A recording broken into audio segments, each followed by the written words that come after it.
Hi, I want to introduce you to my new channel. I don't know how to I just want to call it vlogs, EFA360 TV vlogs, because this channel is going to be about a mix of things, but not like my hair channel. So I have a hair channel.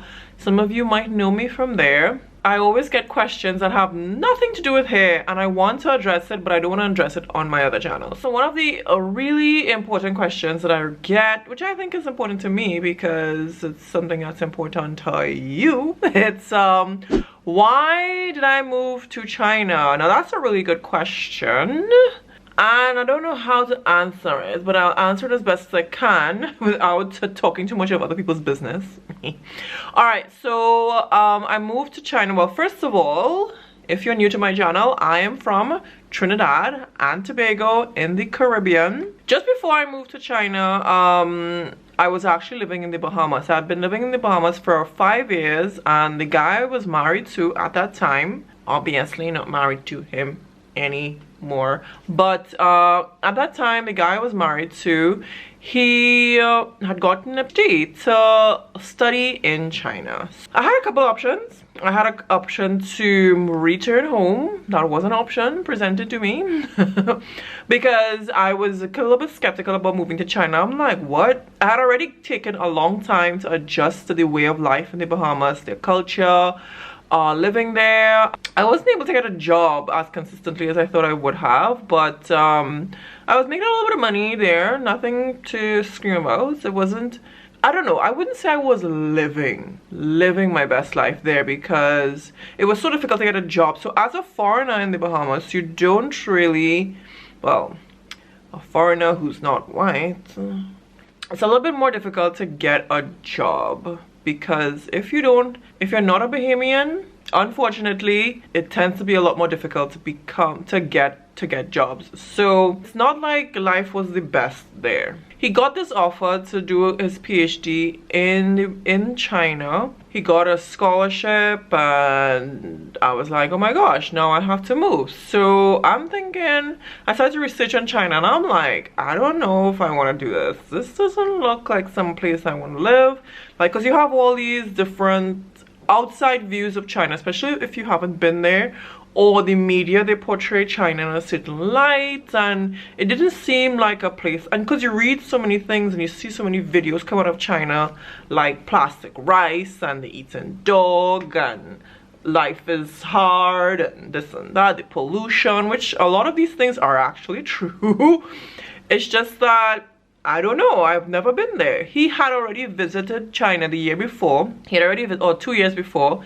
He had gone to China already. He knew what it was like here. So he had an idea. So he was already obviously open-minded about moving to China, and I was not. Fast forward a little bit, I realized, I was like, okay, I hadn't been in Trinidad in a while. I hadn't lived in Trinidad for a while, and I actually figured it would have probably been a little bit difficult to get a job.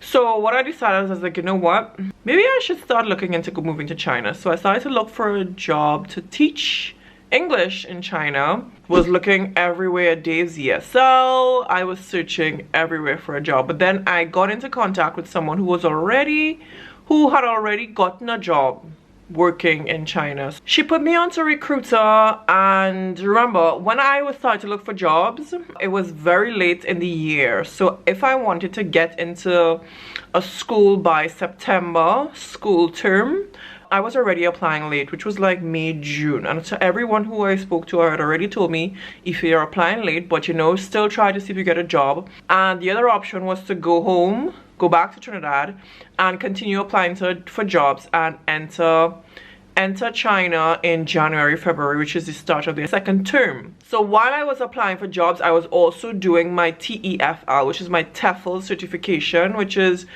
teaching English as a foreign language certification. I was studying for that, and you can do it online, and I can do a separate video on that for how that whole process goes. So I did it online, and I got my certification just in time, and I applied for jobs. And the very first job I applied for, well, no, I applied for a lot of different jobs, but because I'm from Trinidad and Tobago, they're like, we don't know if you speak English, just look online. But anyways, The recruiter that I was put on to, she was familiar with Trinidad and Tobago, so she knew that obviously I speak English. That's our native language that we speak. I was able to get a job. So within about a week of interviews, I think I got one interview. I got a job and bam, everything just started to roll forward from there. I started to send my resume, I sent my passport stuff. I started to get the documentation. You have to do a medical, so a whole bunch of stuff. I'll talk about that in a different video, but the ball started to roll with regard to moving to China. And next thing I know, October, it takes about 3 months from the time you apply to the time you get to China, get your visa. To get to China is about 3 months. So that's basically how I ended up in China. So he moved here for his PhD. I moved here when I got a job. And that's how I ended up in China. Just a quick video I just wanted to do on why I moved to China and how I even like ended up here in the first place. And my ex, he makes sure to let me know, you wouldn't have moved to China if it wasn't for me. Thank you very much. Okay, bye. If there are any questions that you have with regard to me living on this side of the world, living in China, what it's like to live here, what it's like to get a job here, what it's like working here, what's the food like, what are the people like, what's the way of life like, are some of the things that people talk about true, false, misconceptions, whatever you have, please post them in the comments below and I will definitely make a video on it. Well, as long as it's not too intrusive or it's too much private information. All right. I look forward to telling you more about China or just my experience on living on this side of the world because it's crazy.